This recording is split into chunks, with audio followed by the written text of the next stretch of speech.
Basically, they said he won this competition and he jumped a national record of 8:16. They submitted that result, but that's not, they're saying that was not legit.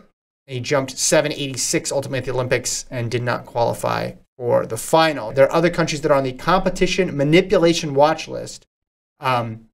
Albania, Turkey, Uzbekistan, Moldova, Georgia, Kyrgyzstan, and Armenia.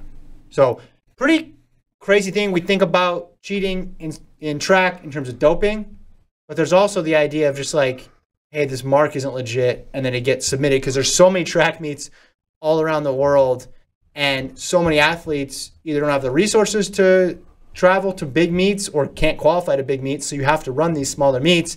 And how do you know for certain that the marks are legit? It's a like a real problem, a real issue. Couple questions. How did they find out? Yeah, that's a good. I'm guessing someone whistle blew. Yeah, because you look at his profile, pull up his profile. It's not as if the guy has never jumped far before. Like you pull up his World Athletics profile. So this was they said 8:16, right? Yeah. The mark in question.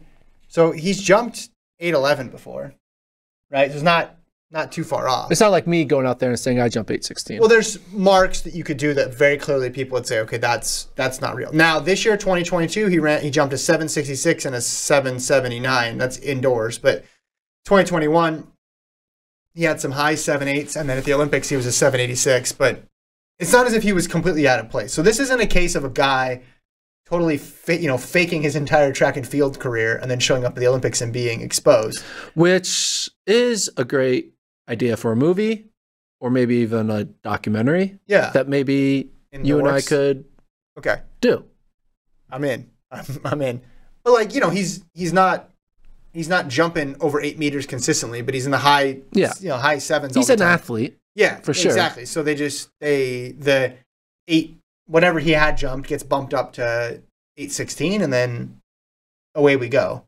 But I'm guessing what they've looked at is they've got information, got intelligence from these countries. They've probably looked at patterns of performance, right? Some of this is probably very research based of what do they do in country versus what do they do out of country. Yeah.